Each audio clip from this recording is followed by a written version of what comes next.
What's up, everybody? It's Oh Val, and you're with It's a Situation with Oh Val. My special guest today is Dat Dude Donnie Johnson, and we're going to get all into that. You know, I'm so happy to have him. It's like, whoo, it's somebody that I looked up to before I even got into comedy. I'm just so honored to have him on here. But we're going to start it off with It's a Situation. So, Donnie, yeah, I got a situation for you. So, this guy, he tells about how he found a deal on a blowjob, right? But the chick he met, she has like one tooth in the front. So that one tooth is like sideways and it's trying to parallel apart between those two spaces. Should he take the deal or should he look for another kind of deal? Because I heard you got a deal on that out here. So what's up? When the tooth is in the front? The tooth, it got one tooth in the front and it's parallel parking in those two spaces. Yeah, that's not a good look though. So is that a crackhead or is that a prostitute? Yeah, that's gonna be a problem. Like we can't even go to, like, if I see that, like if you didn't have no teeth, it would be better. Than to have that one right there, it's gonna be a problem. You might get excited. They popping fireworks. You might jump. And now we got a real situation. No, so I'm gonna take the no deal on that one. I'm just gonna go. I got Pornhub. No deal. Oh, Pornhub. All right. So if you haven't been following Dat Dude Donnie Johnson, make sure you do that because that is one funny dude. And the one-liners that he have on his all his internet stuff. That stuff keep me down. I might watch it like 10, 20, or read it like 40 times. You know what I'm saying? So, Oh Val Comedian, make sure that you'll follow me on my YouTube page. Go down there and click subscribe. It's free. Click that subscribe button. And also, too, we're going to get into a little later how you can find Donnie Johnson on the internet, too. So, Donnie, tell us a little bit about yourself. Besides that, you funny as hell. I mean, I try to get in there. I try to keep it bubbly. Life is aggressive, so I try to keep it bubbly. Keep my my circle, bubbly. All right. I got a day gig. You know what I'm saying? So comedy is still a road. It's still a road that I'm on. But that's about it. Outside of doing comedy and working, picking that cotton, I just be chilling. Like, but you know what? I noticed that though about a lot of comedians. Though I don't care how long you've been doing it, you still need that 9 to 5 too, somewhere in there. You know what I'm saying? You need a subsidized income until you get way up there. When they get way up there, their income is touring. Right. You know what I'm saying? You know what I'm saying? That's how their income is. That's their 9 to 5 is touring. Because they got a tour and then they got to stack up and stock up. You know what I'm saying? So they ain't touring 24 months. I mean, like 12 months out of a year. I mean, and that's when I would imagine you to quit your job. If you doing it like that, then you quit your job. Yeah. But if you out here, man, don't get me wrong, depending on because everybody's path is different when it comes to comedy. Right. So what might work for one person might not work for another person. Me personally, I'm at a point where I can't be living out my car. I can't. I'm not gonna have that story on behind the mic. I can't do that though. I have a nice job. I've been there for a while, so in order for me to actually really just get out, man, I gotta at least. I don't even have to be making as much. Right. But I need to be able to keep a roof over my head, and Okay. and that's it. And that's my thing though. Like even success is different for everybody. That's true. One person's success might not be. If I don't get on TV, and if I could do comedy and just travel, and make, because I know people that travel, that's all they do. They make over $120,000 a year just traveling, going to see everything. All right. And they not on TV or nothing. And I'm like, man, that's like a life. I don't got to set no alarm clock. Right. You know what I'm saying? I can move when I want to. I'm going to different places. That is, of course I would want to be on TV, but if I'm not, man, I just want to make money doing something I love to do. I got a product, and this is my entrepreneurship. Right. Yeah. Do you know that it's something that you do? I'm not sure that you love to do it, but you do it to a lot of comedians, whether they seasonal comedians, been doing it a long time, or just starting. It's something that you do for everybody. And you know what that is? That's from day one since I met you. You teach. You teach a lot. You know what I'm saying? And it's like you're not your head is, you up there, okay? But your head is not so big where nobody can't, I can say me for myself. It's whatever time it is, I can give you a call up, ask you about a situation, and you so smooth about how you handle stuff. I can't say I handle it as smooth as you, but you can tell me a smooth way. But even when it came to writing jokes, when I was first learning I'm thinking, I know how to write a joke. I know how to write a joke, but at the same time, it was something that you told me that was real valuable, that I knew that you was real about it, because another comedian told me you told him the same thing. And that was, write the joke clean, you can always dirty it up. Right. And that was, always so. You know what I'm saying? But somebody that's just learning how to write jokes, that's very educational to them. Right.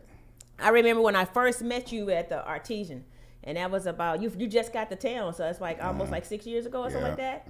Yeah. And so I was just so impressed. I like comedians already. I went there to see Jay Reed, because Jay Reed and I think it was Ricky Bright that was doing their show. Ricky Byrne. Ricky Byrne's doing their show. I don't know why I keep wanting to call him Bright. That's why he's so bright. He almost invisible. That's so I guess that's why. But he's cute as hell. But I just always want to call him Bright. I don't know why. I don't know. Remind me of a nightlight. I don't know. But he's cute. Anyway, so Ricky Burnt, right? Burns. Okay. All right. Okay. You know how you go from light to burn. You just with the whole right wing, a whole different shadow, left. the whole different shades. But anyway, they had their podcast too, and they did a podcast after the comedy show. But you had went on before that, and that was my first time seeing you. And then it was so funny. It was kind of dry in there, and then she had that. What did she have? What do they call it? Exidy or something? She had Molly. That one chick got out there with that Molly, right? And she got there with Molly, and you just like slammed, you slammed. The joke was so funny.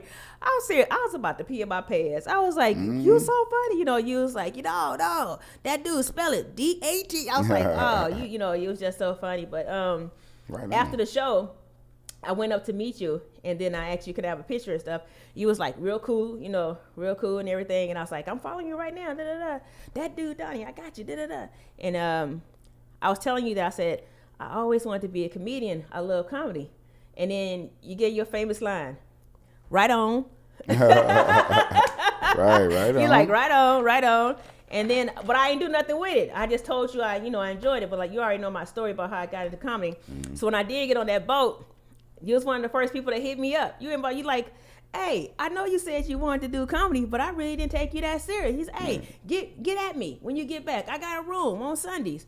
I was like, okay. And I really appreciated that. I don't know if I ever told you that, but I really appreciate that because, I hit up D-Lay when I was on the boat because he always, wanted me to do it, but I was always too scared to. But after calling him, I was like, hey, I just did it. I finally did it. I got on stage. He said, hey, what you going to do with it? You better not stop. Da-da-da. How did it feel? Da-da-da. And then he was like, telling me certain things. And so then when you hit me up, I was like, oh, man, that dude Donnie hit me up. Da, da, da. He said, hey, go with him. He a good dude. Da, da, da. And I did, came out a couple times when I could make it on those Sundays. But I really appreciate you reaching out to me, even though, you only seen that, the little snippet on the internet, my first time on a Grown and Sexy cruise. But at the same time, it meant something to me for you to reach out to me. I'm like, dude, he reaching out to me? Like, hey, get at me. And I still have it. I still have it on tape. The first time that I came in your room.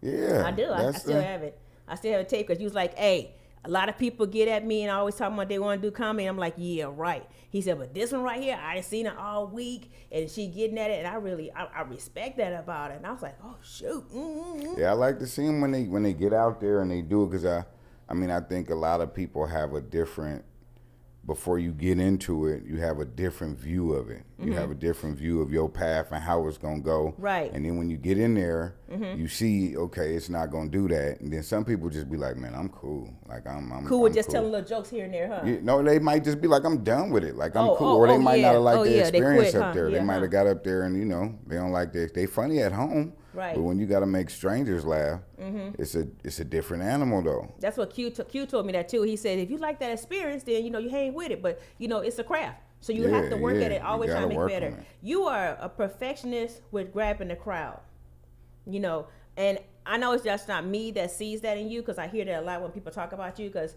I don't know if you know that, but a lot of comedians out here, they really respect and look up to you, Damn, but, cool. Behind your back, they talk about, nobody want to go up behind you, that's for sure. You know that, right?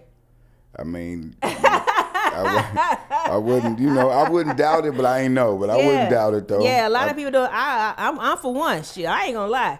It's like, dang. Even when you hosted, it's kind of a little hesitant to even go up behind you when you host it, because you know you giving them killer one-liners in there, and then they go up behind you like, oh, you know, I gotta come out with a kill, because you know he gonna kill it. You know what I'm saying? And you ain't jump. You one of those ones, you don't jump all around the stage and you don't do all that body stuff. You just hold the mic and just grab it, kill it. You like, you know, when you got a thing that gets me to this day that I love when you say, like I said, you stand there just like stoic, you know, and you like, I can see you motherfuckers, you know that, right?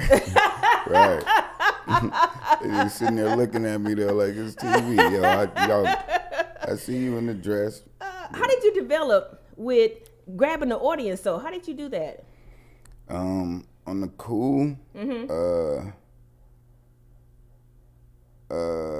actually, I mean, it was a few things, and it was trial and error. First of all, it was recognizing what I was trying to do. Right. And I mean, I'm not like a roaster type guy. That's not my thing, though. Yeah, you said that before me in a show I was in with you, and the dude was coming and you say, "Hey, dude, that's not my lane. I know my lane. Right, you know I stick to my strengths. But if that's what you're doing, he's like, right on. You know, you get in line to it, you're like, right on. But that ain't me. That ain't, I can go there. Yeah, I can. I don't want to. I defend myself. Yeah, that's what you told her. He's like, I can go there, but that's not my lane. But I can handle myself in that lane. But I'm not too sure that's what you want to do. And I was like, dang, that's a whole different Donnie, because you always real laid back. Yeah, I don't jump in there. Right. Like I will defend myself. That's If you true. coming or you doing something crazy, then I'll defend myself. Right. But I ain't gonna attack you. Right. I never attack nobody. I never like go below the belt. You know what I'm saying? I'm not gonna say nothing stupidly crazy. Right. I'll ignore you before I get into all of that type of intensity.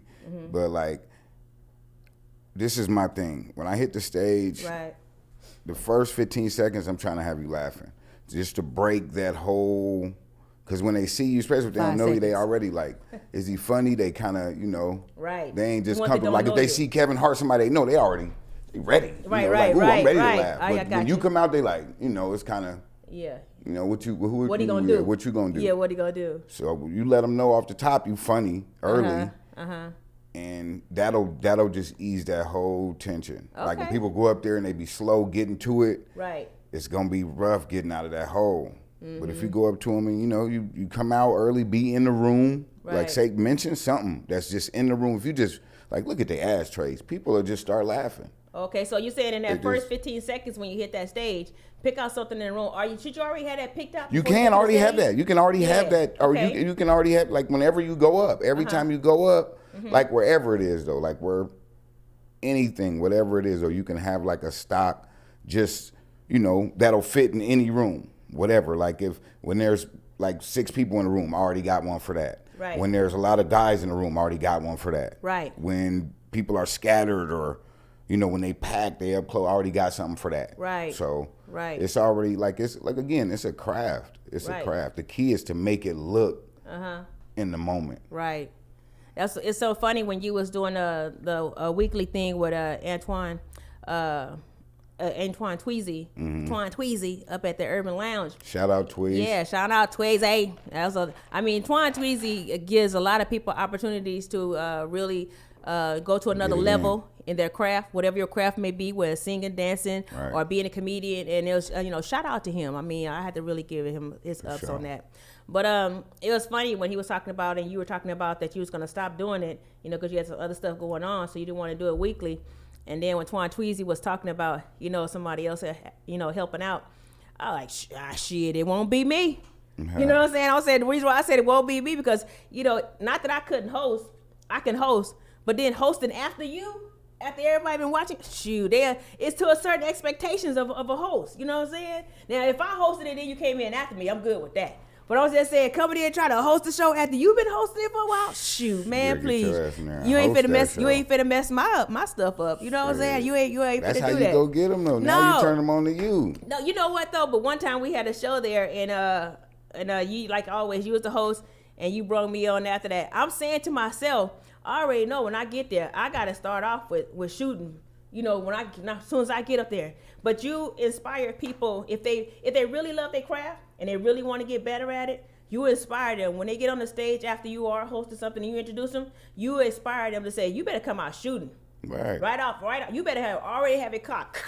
It better be cocked when you get up there. Don't get up there and then load up and then think you're going to take a shot.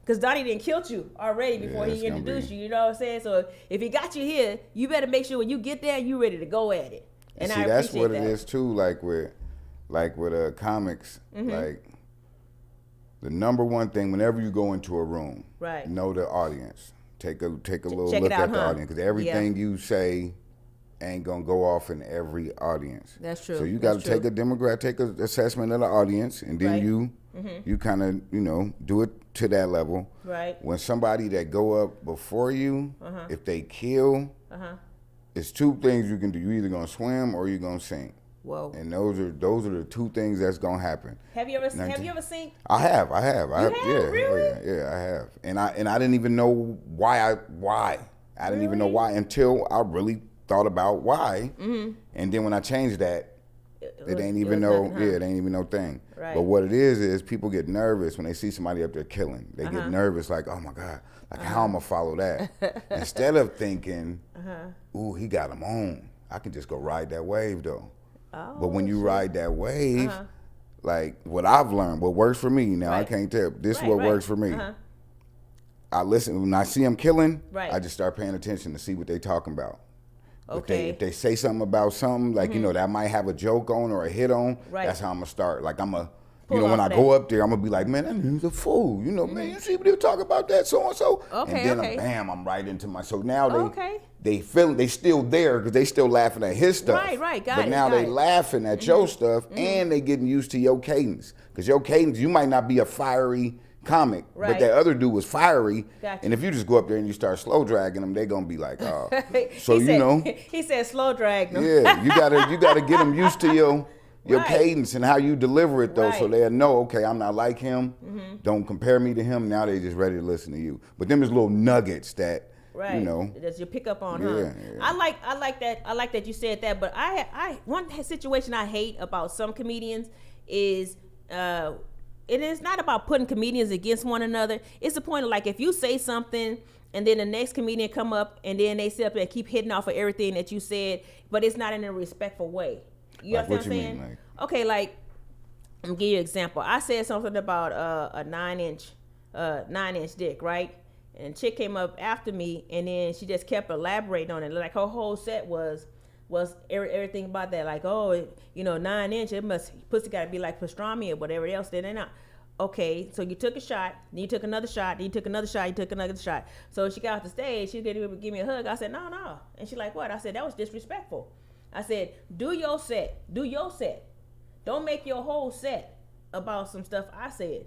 And don't elaborate all on that. You can take a shot all you want to, but you don't do your whole set on me. That's disrespectful. I said, because see, I could have easily been turned from comedian to audience to start shouting out some shit. You know what I'm saying? But I would have been disrespectful just like you were.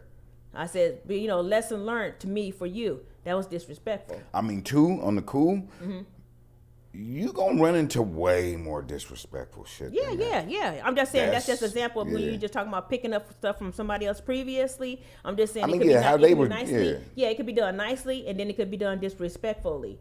You know what I'm saying? Because I pick up stuff from people before me. You know what I'm saying? I picked up something like, before you. You might have said something about, you had a hookup with prostitutes or whatever. And I get up there and I talked about, prostitutes, being from Vegas. But it wasn't like, he ain't got no damn hookup. You know what I'm saying? He ain't got no but crackheads. You know what I'm saying? It wasn't disrespectful way. To me, it's a way of I feel you, though. I feel you. Yeah, it's just, to me, it's just too much. But that type of, man. Yeah, that right, one, right. Yeah, you know what I'm saying? I'm just saying it ain't gonna pull me down. You know what I'm saying? That's gonna be it. No, hell no. But I'm gonna check you. I'm gonna check you about it. But I'm gonna check you classily. I'm finna not check you in front of everybody. You know what I'm saying? I'm finna do that one-on-one. Hey, let's holler. Then, but she thought about it. Then she came back and apologized. She's like, oh, I'm sorry to me. I just say, it's cool. I ain't got nothing against you, but I just want to let you know I felt that was disrespectful, and everybody in the room did too. That's what made it even worse because people like, do you hear? Do you know? I'm like, oh, I say, yeah. Right, I would probably have to hear it. I would probably have to hear the context. So I see, I see him. I see him do it, and I've seen him be disrespectful, and I've seen him just jive him. I don't know what you saying. I don't know what exactly happened. But it must be aggressive. I'm just giving an example about when I said it, because I was in San Diego once, and when I got off stage, the dude behind me, he said something about what I said, with everybody like, ooh, like that. And I was like, it is what it is, unless you know something different, like that. And then he moved on. You know what I'm saying? But it was just like, let you know, I heard you, but let's move it, bruh. But it's too many times when it comes to, it's a lot of funny stuff out there. So I just don't feel that comedians should be coming after each other. I mean, right. You know what I'm saying? Come at something in the audience or whatever, or about the place where you're at or the state that you're in, but it's too much out there of funny stuff to come at each other. That's all I'm saying. That's one thing about I love comedy. Don't get me wrong. I love comedy, but that's one thing about comedy I just cannot stand. Yeah, comedians, that's gonna be a bigger problem than you know. I know. That's gonna be super problem. You told me that. I brought a situation to you before, and like I said, you just don't know, because you like smooth. So you just don't know. Some situation I brought to you, and I was a little heated, and you was like, like. I'm like, ain't you gonna get mad? You're like, no, it's good. Yeah, it's good. I mean, you like, I'm gonna save my energy though. I'm like, ain't you gonna shift a second? Your ass be staying in first. Like, I'm good. I'm gonna cruise up of this. They can't do not them. I mean, you know what I'm saying? Not those people. They can't. Mm-hmm. If you had some advice to give me, what would you give me? Like as far as a comedian. Not on nothing else. We can talk about that later. With this cute self. Okay. I mean, what I would say, man, getting on them stages and writing, like that's really all you outside of you doing your booking. I need some advice on that. Getting shows, I need the advice on that. But as far as getting on stage and learning how to accept those off nights. Okay. Like learning how to really be and it take me like this is one of those things. When I first started, first like 7 months, I killed. I never bombed. I never had a bad set. Okay. Murdering. Yeah. Nobody, all the comics, they was like, damn, they was going through it. I'm hearing their little horror stories, and I'm like, I don't even know what y'all niggas talking about. And so when I first bombed, and it hurt like bad, like real bad, and it shook me, where dang, I stayed away from comedy for a couple of days, woo. Oh wow. It shook me. And then after that, how'd you shake that shake off though? How did you shake it off? I just got back to it. I didn't even know what was happening at this point. I didn't even know what was going on. How did you know you bombed? Did you go about what you seen? Did you go by the audience reaction, or did you go about watching the tape over? I went about how it made me feel. How I felt on that stage. That's true. Like they're supposed to be laughing and they're not laughing. They looking at me. Right. Plus I never experienced that. Okay. So I've been doing it regularly for 7 months. Right. And I've never experienced them not laughing at me. Okay. And then it happened, and it was like, oh wow. Like I felt like what they was talking about, all the conversations that I saw them cats having, from other comedians, And I'm like, damn. Okay, so then you just have to sit back and you have to reevaluate some things. It wasn't again. I wasn't in control. I didn't know what I did to bomb. Right. I didn't know why these people just didn't like what I do. I killed all the time. And the more I got to doing comedy, I would bomb every now and then. I would bomb every now and then. That feeling would hurt. It would hurt. Right. And then it got to where I didn't even bomb, but I didn't do what I'm capable of doing. Right, I got you. If I'm capable of doing 10, I did about a 6. Right. But I should have did a 10. Gotcha. So I feel like that, and a lot of times I was qualifying that as a bomb. I was being the hardest on myself. Okay. That's true. We always the hardest on ourselves. That's true. I could take it where 2 times, I can know about 2 times, and anybody else might disagree with me, but I could take it 2 times where I did not have a good show. But it was part of me learning. I only had a couple months in when somebody, I let somebody piss me off before I got on stage, and then I made all the things I had to say about him. And I was like, somebody's like, don't never let nobody take you out your game. And I was like, that's true. But I learned, like, why did I do that? I was so mad at myself for even doing that. Then too, I remember a show that me and you was on. I had a drink. And I'm a one drinker all night. So if you plan on getting me by buying me drinks all night and I already got one in my hand, you better try something else. Okay, because I'm a one drinker. People all know I'm not really a big drinker.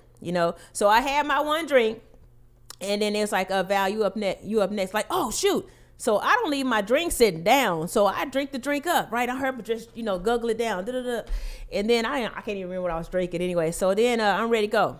And then they go, oh no, change it up. We're gonna change it up. Such and such going first, and we're gonna have such and such. So it's like 3 other people went before I was going up, but they told me I was next.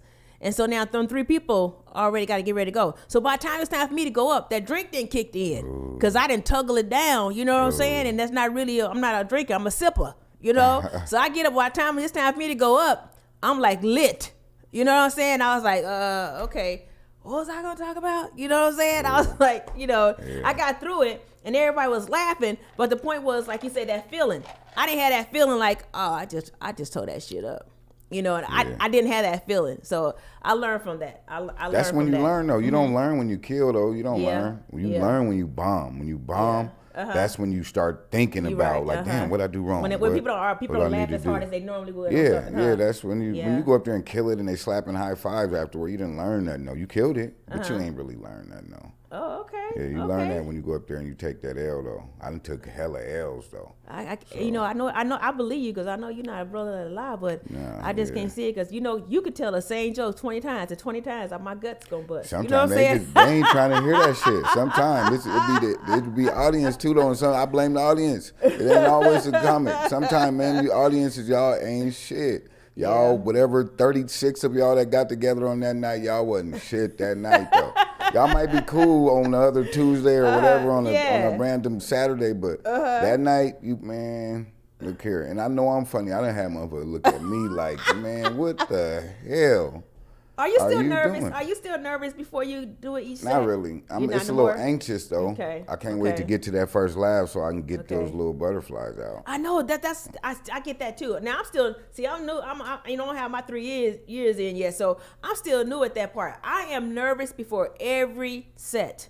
Right. Before every set. You should be, and people don't think, I can't tell you I was nervous. I don't want them to tell I'm nervous. Right. But in the inside, because I got, okay, don't do this next, do that next, that got to flow. But if I hear somebody go, I listen to comedians before me.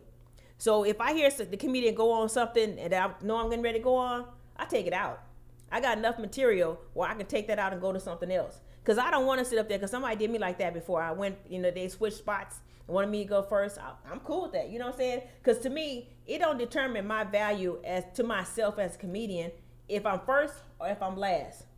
I'm going to give you that same set, whether I'm first or whether I'm last. I'm still going to try to go for the kill. You know what I'm saying? So by me going before her, and then for her to come back, and then people that don't even know me come say, why was the girl behind you do the same set? It's like, oh, dang.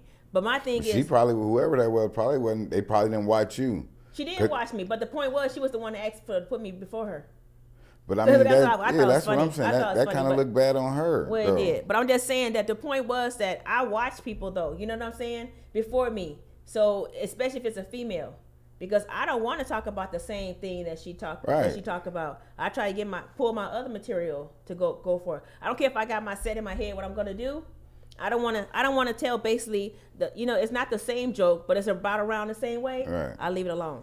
You know what I'm saying? Right. I'm sure people run into that, and if you kind of smart and respectable, you would not do that. Right. That's why I said, if whoever she is, if she saw what you did and then go right up after you and then do that, that looked bad on her.